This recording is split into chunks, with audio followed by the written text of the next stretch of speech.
Hello everyone, this is Romulus with Backpack Trader. Do you like gold? Most people do. It's shiny, look how pretty it is. Gold was grabbing a lot of attention right after the attack from the Russians into the Ukrainian nation. It ran up. Do you know what happened that day on March 8th? Gold got to the highest point that it had seen since early August of 2020. And not only that, it came within $4 an ounce of a new all-time high, which was also set back there in early August of 2020. Since then, I'm talking August of 2020, gold has spent an awful lot of time just marking time, okay? Now you can see we go way, way back over here, and we're going to continue to do so. Still going. There's your all-time high right there. Let's put a little more action on the screen so you can see it. That's early August 2020. Look at that nice, long, cup-shaped bowl over here in gold. Then it makes a run, tries to break out to a new all-time high, fails. As I mentioned, just a couple of dollars short of that level, now pulling back. Not only is it pulling back in here, however, it is the first of the so-called war trades that is now setting up an interesting pattern development in here.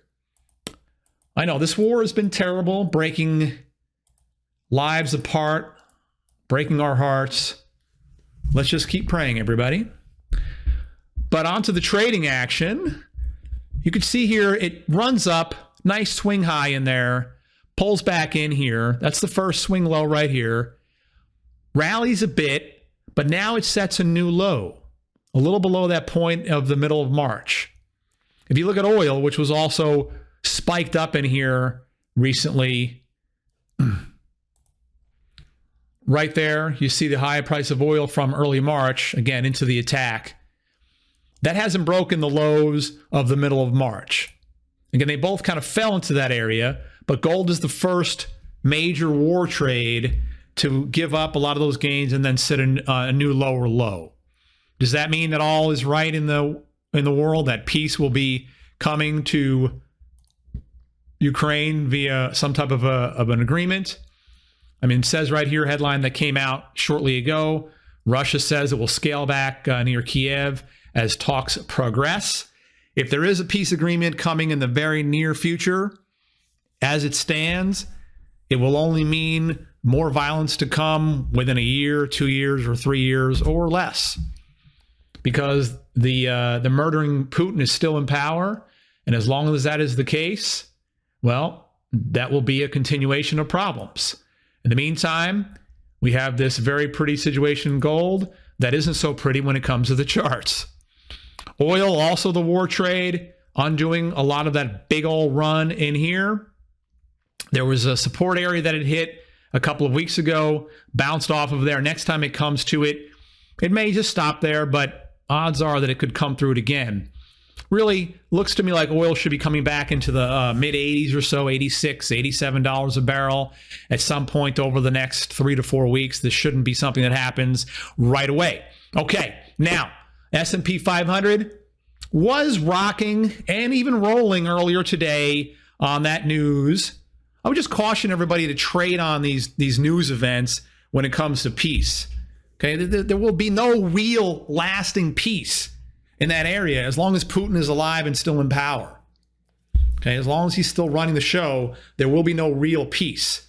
I had a bit of an eye-opening moment this morning when I was reading an article that came from a quote on CNBC coming from, this is the U.S. Assistant Secretary to the Treasury. And he states, "We will come and we will find you, and we will ensure that Russia does not have the ability to get around the sanctions that we've put in place in order to make it harder for them to prosecute the illegitimate war that they have in Ukraine." This is almost laughable if it wasn't such a serious situation, because honestly, do you think China cares anything at all about that warning? They are absolutely doing everything they can to help Russia get around the sanctions. They don't care. And what is America going to do? And we just issued this warning. The Assistant Secretary to the Treasury stated, "We will come and we will find you." Are you going to go after China? Because you said you will. It says it right here. You will come and find them. China is helping Russia get around the sanctions. They don't care one thing about them. What are you going to do about it? Nothing. Then why say it? Why say it? It just causes more problems. Anyway, speaking of problems, the market pulling back a little bit in here, a little overbought. See the indicators rocking up a little bit here. And that's part of the issue.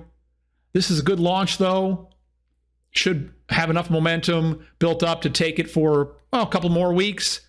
Then I think the market needs to really be proving itself into the months of May, June, and July if the full bull market is resuming itself. So far, I've got a lot of doubt on that. All right.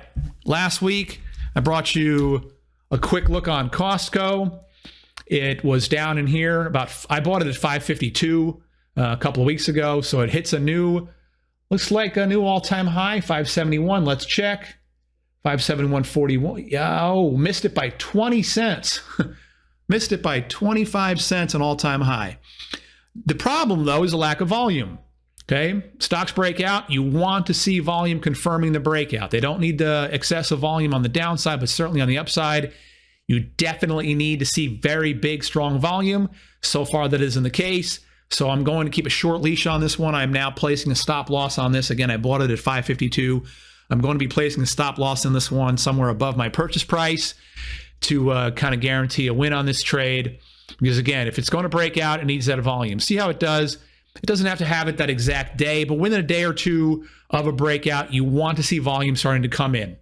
You do see a little bit of volume coming into the cryptocurrencies, not as much as what really should be seen on breakout type days, but it is there. Bitcoin, Ethereum also showing a little bit of upside, improved action on the volume as well.